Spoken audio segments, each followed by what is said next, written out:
흉민증은 정확히 어떤 증상인가요? 네, 흉민증은 바로 가슴이 답답해서 죽을 것 같다. 또는 가슴이 답답해서 숨이 안 쉬어진다. 가슴이 답답해서 돌아버릴 것 같다. 이렇게 표현하는 사람들이 있습니다.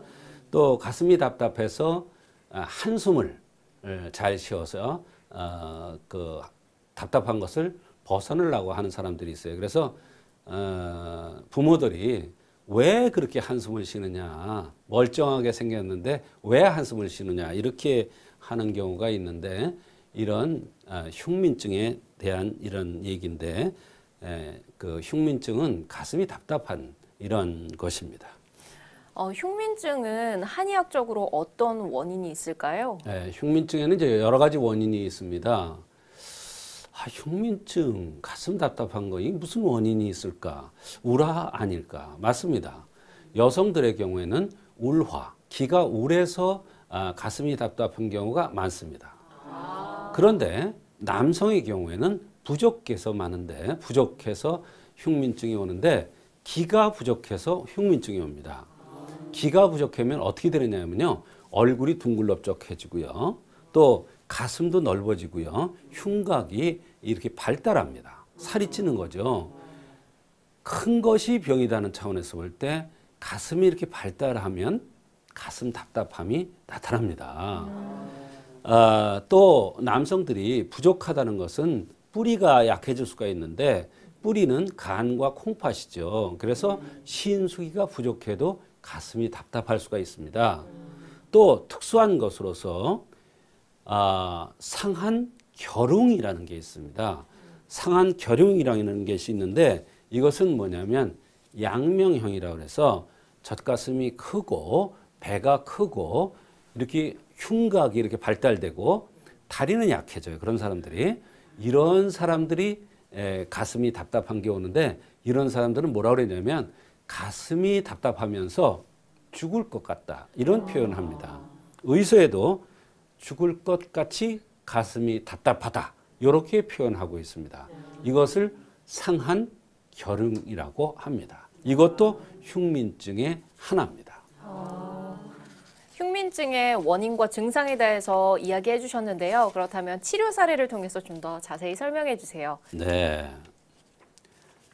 한 번은 그 중학교 3학년 남학생이 가슴이 답답해서 그런지 모르지만 한숨을 잘 쉰다고 엄마가 데리고 왔습니다. 엄마 얘기가 밥 주는 거 잘 먹고 용돈 주면 용돈 잘 쓰고 그러는데, 네가 무슨 고민이 있어서 엄마가 돈 벌어오라고 그러는 것도 아닌데 그렇게 한숨을 쉬고 땅이 꺼져갈 것 같이 한숨을 쉰다는 거예요. 아파트에 사는데 아파트가 꺼질 것 같대요. 그래서 저는 그 엄마가 코미디언이 아닌가 그런 생각을 했어요. 표현이 멋있잖아요. 아파트가 꺼질 것 같이 한숨을 쉰다. 실제로 진찰을 하면서도 본인은 잘 모르는데 한숨을 자꾸 쉽니다. 내가 있으니까 몰래 쉬어요. 예. 그래서 얘는 또 이 비염이 있어요. 그래서 코도 킁킁거리고 한숨도 쉬고, 아주 엄마가 속된 얘기로 미쳐버릴 것 같다고 그러더라고요. 피로해서 자꾸 들어오려고 그러고, 또 살은 자꾸 찌는데 자꾸 먹을 것만 찾고, 식탐이 있어서 찬 것만 그냥 들이킨다고 그러고, 하여튼 나쁜 건 다 한답니다. 밤이 되면 모간이 가렵고 헛기침을 쾌쾌하고 소화가 잘 안 되는 등 아주 여러 가지 불편함을 동시에 호소했습니다. 박사님께서 앞에서 기가 허한 남성들에게 흉민증이 잘 나타난다고 말씀을 해주셨는데, 그렇다면은 이 남성의 생김새가 궁금하지 않을 수가 없습니다. 네, 이 기가 부족하다는 것은 기가 순환이 안 된다는 뜻이거든요. 부족하니까 순환될 힘이 없는 거죠. 그렇게 되면 살이 찔 수밖에 없어요. 여성이 기가 실한 여성은 순환이 너무 잘 돼. 잠시도 가만히 못 있어. 그러니까 살이 찔 새가 없어. 그러니까 그런 여성들은 스트레스 받지, 가만히 안 있지, 먹는 거 현찮지. 그러니까 살이 찔 수가 없어요. 그런 사람들 기가 싫어하더라고 얘기를 하는데, 이가 기가 부족하다는 것은 바로 살이 많이 쪘다 이런 얘기예요. 먹는 거에 비해서 살이 찐다. 그리고 코는 기의 상징이기 때문에 기가 약하니까 코가 막힐 수밖에 없어요. 그래서 코가 약하고 입술이 두툼하게 생겼어. 두툼하게 생겼으니까 뭐든지 잘 먹는다. 이렇게 남성이 코가 약하고 입술이 두툼하게 생기면 위장도 약해요. 위장도 무력합니다. 기가 부족돼서 무력한 거예요. 이런 경우 내상복이약을 씁니다. 내상복이라는 것은 위장을 든든하게 해주는 그런 약이다 이런 얘기예요. 그런데 이 약을 투여하면 아주 신기하게 효과가 나는 경우가 참 많습니다. 이 내상복이약이라는 것은 위장도 든든하게 하고 기도 순환을 잘 되게 하니까 소화도 잘 되고 피로도 해제하면서 살도 빠지고 키도 클 수가 있어요. 이 남성은 생긴 모습이나 나타나는 증상, 맥 등을 참고로 해서 기가 부족돼서 나타나는 증상이라 판단되어서 내상복이약의 변방인, 내상복이약의 대표방인 전시203을 투여하였습니다.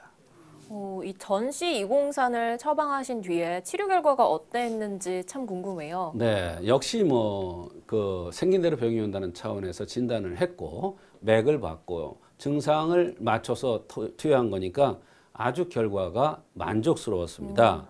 모관이 가지러운 거, 코 막힘, 킁킁거리는 거 이런 것들이 다 좋아졌습니다. 또 여러 제를 복용하고는 살도 빠지면서 키가 컸어요. 또 얼굴도 작아졌대요. 얼굴 작아졌다는 거예요. 아주 너무 좋아하는 거예요. 살도 많이 빠지고요. 또 얼굴 색도 너무나 좋아졌고요. 광채가 난다고 한다는 겁니다. 전에는 운동해라 그래도 운동을 안 했는데 자기가 운동하려고 그랬는데요. 공부하는 자세도 맨날 이렇게 삐뚤어지고 턱 깨고 드러눠서 뭐 본다 그러자 금방 코 골고 이랬었는데 공부하는 자세도 좋아졌고 너무나 엄마가 감사하다는 전화로 얘기를 했습니다. 엄마가 감사하다고 그런다. 애가 그래야 되지 않을까요? 근데 엄마가 감사하다는 전화를 했어요. 너무나 감사해서 그대로 이야기하는 것인데 사람들이 안 믿는데요. 이렇게 효과가 났다고 그러니까 사람들이 안 믿는데요. 얼굴이 작아졌다는 얘기 믿겠어요? 살이 뚱뚱하던 애가 살도 빠지고 키가 커졌다는 것이 안 믿어지죠.